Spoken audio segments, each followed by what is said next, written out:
नहीं, आरोप मैंने नहीं, आरोप तो खुद पिताजी ने ही लगा दिया था। 19 तारीख को उन्हें जहर दिया गया, 21 तारीख को उन्होंने मनी न्यायपालिका में कह दिया। हम तो उनके बाद कहना हमने शुरू किया। कोई व्यक्ति जो फिट हो बिल्कुल सेहत से, वो अचानक से खाना खाने के बाद बीमार हो गए।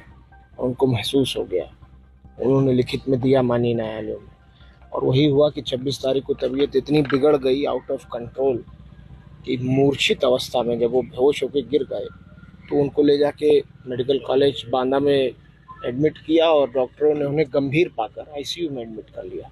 कभी आप में से किसी ने नहीं सुना होगा कि एक व्यक्ति अगर ठीक भी हो जाता है, आईसीयू से स्वस्थ भी हो जाता है, तो भी 12 घंटा, 24 घंटा, 48 घंटा ऑब्जर्वेशन में रखा जाता है।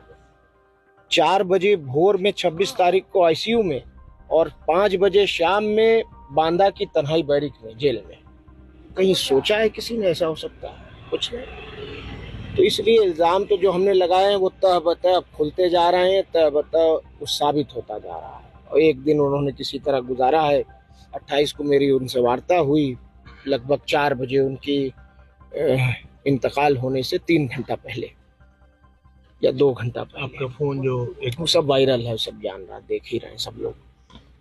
और उसके बाद उनको बेहोश होकर गिर गए वो, और हार्ट फेल हो गया उनका। ये इन लोगों का कहना है। इसके पीछे एक गहरी साजिश है। हमने साफ कहा है कि ये स्वाभाविक मौत नहीं है, ये सुनियोजित हत्या है।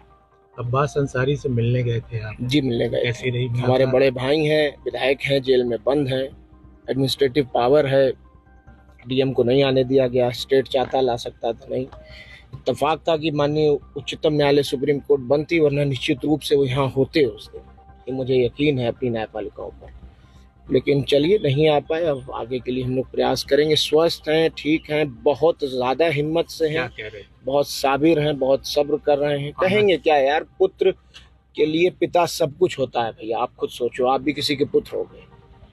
अब हम दोनों भाइयों के बीच की बात है, मैं आपसे तो कतई नहीं बताऊंगा, बस इतना कह रहा हूँ कि बहुत मजबूत हैं, बहुत ठीक हैं, और रोज़ा रख रहे हैं, नमाज पढ़ रहे हैं, कुरान शरीफ पढ़ के तिलावत करके बख्श रहे हैं, उनके लिए दुआ कर रहे हैं। एक पुत्र अपने पिता के लिए कुछ कर नहीं सकता है, और हम दोनों भाई उनकी सेवा नहीं कर पाए। जीवन भर भी सेवा करते तो भी उनके लिए कुछ नहीं कर पाते। और अब तो हमारे पास बस यही मौका है कि जो रास्ता वो गरीब, मजलूम, बेसहारा, यतीमों को, कुचले लोगों को सताए जाने के लिए वो जो लड़ाई लड़ते थे, उनका आंसू पोंछते थे, उनकी मदद करते थे, अब वो रास्ता हमें, हमारे लिए छोड़ गए हैं। हम उसी तरह गरीबों को लामबंद करके, एकजुट करके उनकी मदद करेंगे, उनके लिए खड़े रहेंगे।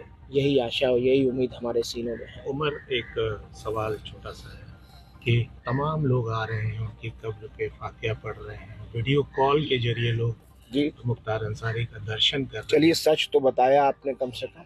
जी। Qatar, Dubai, Mauritius, Singapore, south Africa, America, England, इतनी जगहों से तो लोग कॉल कर रहे हैं, और कई जगह दुबई से तो, कतर से तो लोग आ गए, आके मिट्टी दे रहे हैं और वो कर रहे हैं।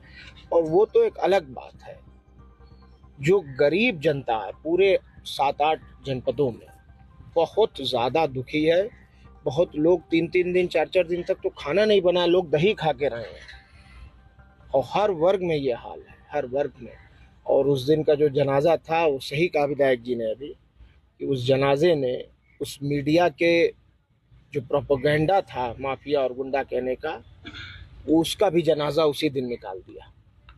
मेरे पिता, कोई कुछ कहा करे, जबान है उसमें हड्डी तो होती नहीं, कोई कुछ कहा करे, मेरे पिता रहनुमा थे। गरीबों, मजलूमों, बेसहाराओं के लिए वो कभी ढाल बनकर खड़े रहे तो कभी तलवार बनकर लड़े। उमर, एक सवाल पब्लिक के बीच में है, जनता भी जानना चाहती है कि मुख्तार अंसारी के आप दो पुत्र थे और उनकी जो पत्नी है, आपकी माता जी, उन्होंने शायद दर्शन नहीं किया। सही बात। उनके लिए क्या करना है? वो क्या हाजिर होंगी? मेरी वकील से बात हुई थी, हाई कोर्ट इलाहाबाद के गोपाल चतुर्वेदी जी, वो मेरी वालदा के, मेरी माता जी के वकील हैं। उन्होंने बताया कि हम जुडिशियल रेमेडी लिए हुए हैं, उम्मीद है कि जल्द इंसाफ मिले। उम्मीद तो हमें रखनी चाहिए, उम्मीद रखें। तमाम लोग दर्शन कर रहे हैं, आप भी चाहेंगे कि माँ जो है वो? अब जख्मों को मत खुरे दिए। मैंने बहुत साहस, बहुत हिम्मत, बहुत धाड़स बना रखा है। मैं 25 साल का ही हूँ अभी, मेरा भाई नहीं है, मेरी माँ नहीं है, मेरे पिता चले गए हैं।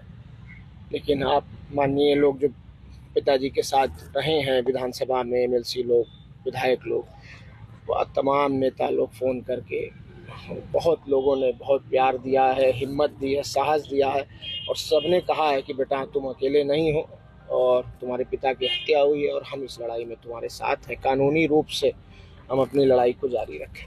उमर भाई, आखिरी सवाल, 40वां से पहले क्या लगता है कि अब्बास भाई भी आप? भैया उम्मीद तो किया जा सकता है, हम लोग प्रयास कर रहे हैं। उमर, एक खबर आ रही है कि बांदा जेल में लोग दुखी हैं या जिस भी वजह से टमाटर और नमक खा रहे हैं, कुछ ऐसी सूचना आ रही है?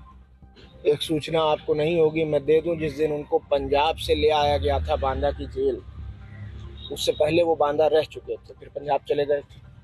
पंजाब से जब वापस सुप्रीम कोर्ट के ऑर्डर पे लाया गया तो सुप्रीम कोर्ट ने कहा था कि उनकी मेडिकल एडिक्वेट फैसिलिटीज़ का ध्यान रखा जाए।